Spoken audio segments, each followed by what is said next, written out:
नमस्कार, मैं हूं श्रुति और आप देख रहे हैं चुनाव आज तक। श्रीलंका और तमिलनाडु के बीच कच्चातीवू द्वीप मौजूद है, जिसे लेकर इन दिनों राजनीति काफी गरमाई हुई है। प्रधानमंत्री नरेंद्र मोदी ने रविवार को उत्तर प्रदेश के मेरठ में हुई एक रैली में कहा कि कांग्रेस ने सुरक्षा की दृष्टि से अत्यंत महत्वपूर्ण कच्चातीवू द्वीप को फालतू बताकर मां भारती का एक अंग काट दिया था। लोग जानते हैं कि वे कांग्रेस पर भरोसा नहीं कर सकते हैं। पिछले 75 सालों में कांग्रेस ने भारत की एकता, अखंडता और हितों को कमजोर किया है। पीएम ने आगे कहा कि श्रीलंका और तमिलनाडु के बीच कच्चातीवू द्वीप मौजूद है, जो सुरक्षा के लिहाज से बहुत महत्वपूर्ण है। आज़ादी के समय से ये भारत का अभिन्न अंग था।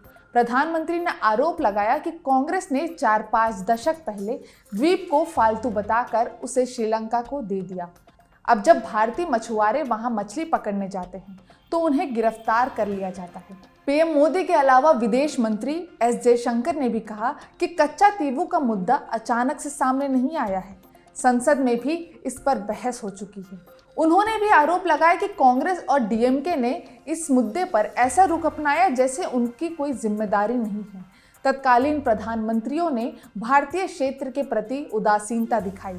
ऐसा लगता है कि उन्हें कोई परवाह ही नहीं थी। इसके जवाब में कांग्रेस ने कहा कि बीजेपी को पहले अपने दामन में झांकना चाहिए। यह सच है कि कच्चातीवू द्वीप का मामला नया नहीं है। साल 1974 में ही इस मामले में हाईकोर्ट में याचिका दायर की गई थी।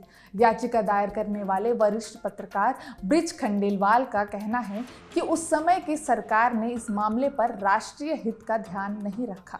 1974 में मैंने एक writ petition Delhi high court में दायर किया था। एक छोटा सा 200 एकड़ का एक वीरान टापू है श्रीलंका और इंडिया के बीच, इंडियन कोस्ट से सिर्फ 25 किलोमीटर दूर। और गवर्नमेंट ऑफ इंडिया ने 1974 में डिसाइड किया कि इस आइलैंड को वो श्रीलंका को ट्रांसफ़र कर दे, गिफ्ट कर दे। मुझे कुछ अटपटा लगा। मुझे लगा कि किसी भी सरकार को क्या ये हक है कि उस देश की संप्रभुता को अलग रखते हुए टेरिटरी का एक पार्ट किसी को भी दान में दे दे? क्या हम राजा महाराजाओं के युग में रह रहे हैं कि किसी जागीरदार को मन में आया, उसने एक जागीर किसी को दे दी? ब्रिज खंडेलवाल का यह भी कहना है कि केवल सरकार ही नहीं, उस समय विपक्षी पार्टियों ने भी इस मुद्दे की अनदेखी की। साल 1977 में जब केंद्र में जनता पार्टी की सरकार बनी थी, तब उन्होंने नई सरकार से भी इसके लिए संपर्क किया था, लेकिन कोई फायदा नहीं हुआ। तो और ऑपोजिशन क्या कर रहा था उस वक्त? जो आज सत्ता में है उनमें से कुछ लोग जरूर उस समय ऑपोजिशन में रहे होंगे। क्या उन्होंने आवाज़ उठाई? हालांकि अब लोग ये भी कह सकते हैं कि मैं पिटीशन डाल के भूल गया, मैंने कौन सा आवाज़ उठाया। तो वो तो ठीक है, पर मेरी जो जिम्मेदारी थी उतना मैंने किया।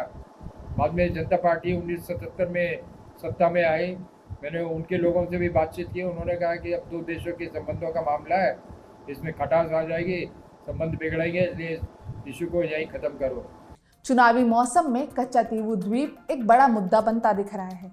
बीजेपी इसके जरिए कांग्रेस पर राष्ट्रीय हितों की अनदेखी का आरोप लगा रही है, लेकिन सच्चाई यह है कि 50 साल पुराने इस मामले को लेकर दूसरी पार्टियों ने भी इस मुद्दे पर ध्यान नहीं दिया।